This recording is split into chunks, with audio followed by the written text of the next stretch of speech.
जन्म 27 मे 1994 शुक्रवार. पहिला वाढदिवस असणार आहे 27 मे 1995. दुसरा वाढदिवस असणार आहे 27 मे 1996. तिसरा वाढदिवस असणार आहे 27 मे 1997.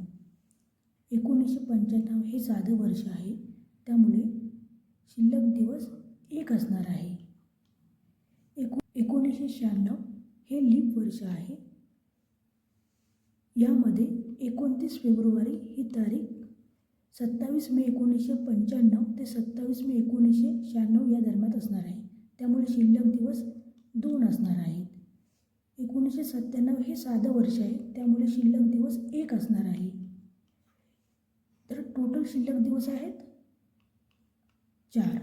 तर शुक्रवार अधिक 4, शुक्रवार, शनिवार, रविवार, सोमवार, मंगळवार. तर त्याच्यात तिसऱ्या वाढदिवसाच्या वेळी वार असणार आहे